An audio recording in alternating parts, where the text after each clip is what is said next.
ग्रीशा and Maugham या चॅनलमध्ये तुम्हा सर्वांचे खूप खूप स्वागत आहे. आजचा व्हिडिओ हा खास असणार आहे. जसं की तुम्हा सर्वांना माहीतच आहे आज काय आहे. तर आज आहे आषाढ महिन्यातील अमावस्या, ज्याला की आपण दीप अमावस्या असंही म्हणतो आणि काही भागात गटारी अमावस्या देखील म्हणतात. दीप अमावस्या यासाठी म्हटलं जातं की आज दिव्यांचं पूजन करायचं असतं. आपल्या घरातील समई असू देत, निरंजन असू दे, पंचारती असू दे, कुठलाही धातूचा दिवा असू दे, त्याला स्वच्छ करायचं असतं आणि त्याची पूजा करायची असते. आणि गटारी अमावस्या यासाठी म्हणतात की खूप लोक आज म्हणजे आज शेवटचा दिवस आहे आषाढचा, तर आज नॉनव्हेज खातात आणि मग उद्यापासून श्रावण पाळायचा असतो. तर त्यामुळे मग गटारी अमावस्या असं देखील म्हणतात. उद्यापासून श्रावण सुरू होणार आहे. दिव्यांच्या पूजनबरोबर आज लहान मुलांना ओवाळायचं देखील असतं, म्हणजे औक्षण करायचं असतं. औक्षण यासाठी करायचं असतं तर ते त्यांच्या दीर्घायुष्यासाठी करायचं असतं. मग तर चला आजच्या व्हिडिओला सुरुवात करूयात. जास्त व्हिडिओ मोठा नको व्हायला. आणि हो मित्रमैत्रिणींनो, तुम्हाला काही सजेशन्स द्यावे वाटत असतील, म्हणजे काही इम्प्रूव्हमेंट करायची असेल, आणखी काही नवनवीन व्हिडिओज पाहायचे असतील आणि कशा संदर्भात पाहायचे ते देखील तुम्ही मला कमेंटमध्ये सांगू शकता, म्हणजे मला आयडिया येईल कशावर व्हिडिओ बनवायचे. तर सर्वात आधी आपण गव्हाच्या पिठाचे दिवे बनवून घेऊया. त्यासाठी मी इथे कणिक मळलेली आहे आणि गव्हाच्या पिठाची कणिक आहे. कुणी त्याच्यामध्ये हळद देखील टाकतं, पण मी टाकलेली नाही आहे. मी साधं कणिक घेतलेलं आहे आणि त्या कणकेचे 10 गोळे बनवून घेतलेले आहेत. 10 याच्यासाठी माझ्या दोन्ही मुलांना उमळण्यासाठी, 5 ग्रीशासाठी आणि 5 तिच्या 3.5 महिन्याच्या भावासाठी, म्हणजे माझ्या छोट्या मुलासाठी. ग्रीशाचं औक्षण करणं तर सोपं होतं, खरी कसरत होती बाळाचं औक्षण करताना. त्याचं काय, बाळाला बरं नाही आहे, बाळाची तब्येत ठीक नाही आहे, त्याला जुलाब होत आहेत, ताप देखील आहे, चिडचिड करतो आहे तो खूप. दिवे बनवताना देखील तो खूप रडत होता. तेव्हा त्याचे पप्पा आलेले, त्यांनी थोडा वेळ त्याला घेतलेलं, तोपर्यंत मी दिवे बनवून घेतले. आणि मग दिवे बनवून झाल्यानंतर तोपर्यंत पाणी गरम करायला ठेवलेलं मावशींनी. मग पाण्यात टाकले आणि मग उकळी काढून घेतली. मग दिवे तयार झाले आपले. किचन ओट्यावरती थोडासा राडा होता, आवरलेलं नव्हतं, कारण मावशींच्या पोळ्या सुरू होत्या. पोळ्या झाल्यानंतर त्या किचनचा कट्टा, किचनचा ओटा स्वच्छ आवरून घेतात. असो. मग त्याच्यानंतर मग मी दिव्यांची प्लेट झेंडूच्या फुलांच्या पाकळ्यांनी डेकोरेट केली होती. आणि पूजेचं ताट घेतलं, त्याच्यामध्ये हळदी, कुंकू, चंदन, कलावा, रक्षासूत्र, तांदूळ, गोड, म्हणजे गोडमध्ये पेढा घेतलेला, ग्रीशाच्या पप्पांची अंगठी, चांदीची अंगठी चालते, सोन्याची चालते, आणि दोनही नसतील तर आपण सुपारी देखील वापरू शकतो. आणि चंदन यासाठी घेतलेलं की कुंकू बाहेरचं असतं ना, म्हणजे केमिकलयुक्त असतं.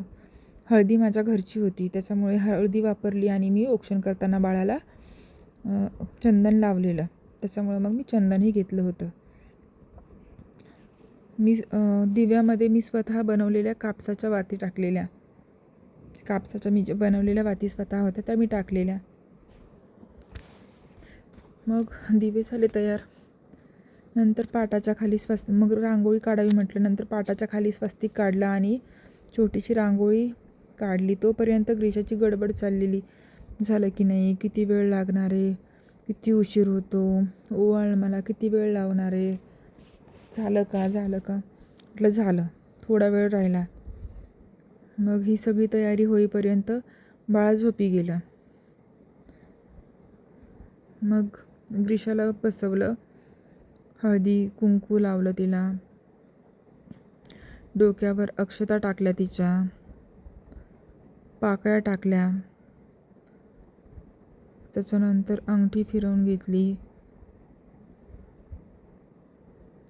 मग त्याच्यानंतर तिच्या हाताला कलावा, म्हणजे जे काही रक्षासूत्र असते ना ते बांधलं. म्हणजे असं म्हणतात की हे बांधल्यानंतर लेकरांचं, लहान मुलांचं इडेपिडेपासून, बाहेरच्या काही गोष्टींपासून मुलांचं संरक्षण होतं.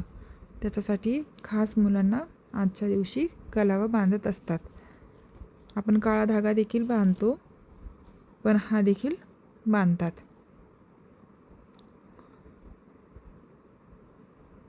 त्याच्यानंतर मी ग्रीशाला ओवाळलं. ग्रीशा खूप खुश दिसत होती.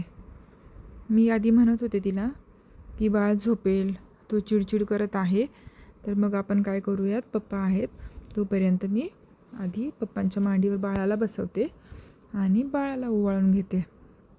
त्याच्यानंतर मग तुला ओवाळू. पण तिचं चाललेलं नाही. मी मोठी आहे तर मला आधी ओवाळायचं, त्याला नाही. मी 1 नंबर, तो 2 नंबर. म्हटलं ठीक आहे, तुला आधी ओवाळू. तिला ओवाळून घेतलं. त्याच्यानंतर मग बाळाला. आणि हो, तुम्हाला मी केलेली सजावट कशी वाटली ताटाची नक्की सांगाल. आणि काही त्रुटी वाटल्या असतील व्हिडिओमध्ये त्याही नक्की सांगाल.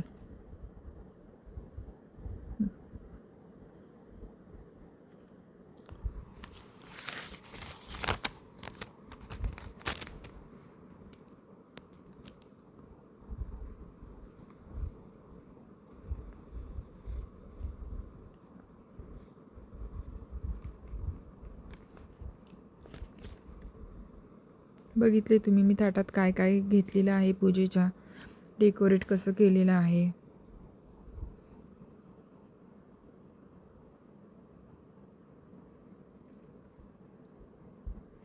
एडिटिंगमध्ये थोडी गडबड झालेली आहे. आय होप तुम्ही समजून घ्याल.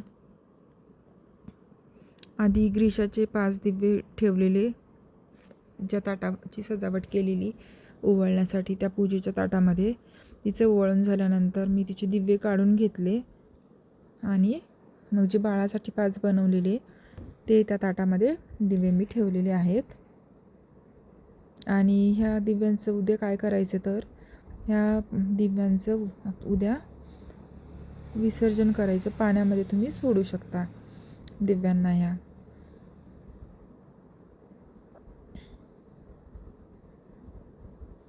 तर ही मी काढलेली रांगोळी आहे. खूप गडबड होत होती, बाळही रडत होतं आणि ग्रीशाच्या पप्पांनाही वेळ नव्हता. त्याच्यामुळे मग तेही म्हणत होते लवकर होऊ दे, उशीर नको व्हायला. बाळही चिडचिड करत होतं, त्यांनाही पेशंट येऊन बसलेले, त्यामुळे लवकर केलं. मग ग्रीशाच्या मांडीवर बाळाला दिलं. बाळ झोपलेलंच होतं. मग थोड्या वेळाने तो उठलेला. मग फायनली तिच्या मांडीवर दिल्यानंतर ती म्हटली की चल आता ओवाळ. मी ओवाळू देते, नाहीतर मी त्याला ओवाळूच देणार नाही. तिचं असं चाललेलं. म्हटलं ठीक आहे.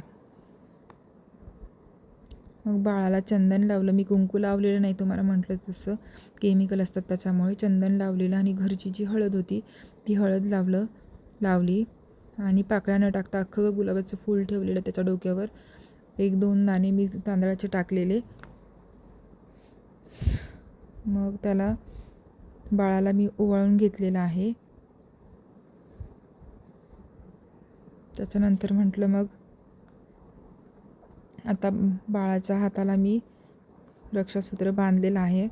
मला वाटलं तो बांधू देणार नाही, तो रडेल, चिडचिड करेल, पण त्यांनी व्यवस्थित बांधून घेतलं आहे. बघत आहात कसं बघत येतो. रडला पण नाही तो तेव्हा. हे सगळं मुलांच्या दीर्घायुष्यासाठी असते. व्हिडिओ जास्तच मोठा झाला असं वाटत आहे. त्याच्यानंतर बाळाला ओवाळून घेतलं मी.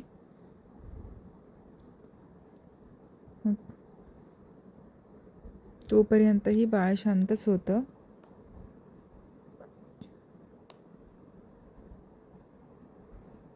त्याला ओवाळल्यानंतर आम्ही म्हटलं चला आपण फोटोज काढून घेऊयात. तर चौघांचे फोटोज काढलेत, 1, 2, 3 व्हिडिओज. ग्रीशाचं चाललेलं माझा व्हिडिओ घे, काय तुमचेच फोटो घेतेस. म्हटलं ठीक आहे. तिला कॅटवॉक करायचं होतं मध्येच, तर मग मॅडमचं कॅटवॉक चाललेलं.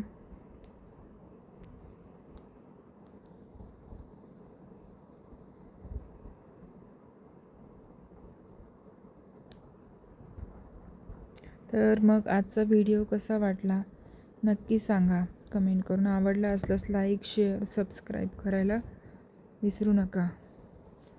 तुम्ही आजच्या दिवशी काय करता हे मला कमेंटमध्ये नक्की सांगाल. तुमची पद्धत कशी आहे, तुम्ही काय करता, कारण प्रत्येक भागात वेगवेगळ्या पद्धती आहेत. वेगवेगळ्या पद्धतीने आजची पूजा केली जाते.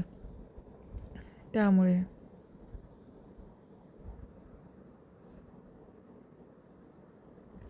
आणि चॅनलवर नवीन असेल तर सबस्क्राईब करायला विसरू नका. लाईक, शेअर, कमेंट नक्की करा. आणि तुम्हाला कुठल्या विषयावरती व्हिडिओज पाहायला आवडतील ते देखील सांगा. आणि काही सजेशन असतील तरीही तुम्ही कमेंट करू शकता किंवा DM करू शकता. काही प्रॉब्लेम नाही आहे. तर चला परत भेटू अशाच एका नवीन व्हिडिओसोबत. तोपर्यंत मस्त राहा, आनंदी राहा. Bye, good night.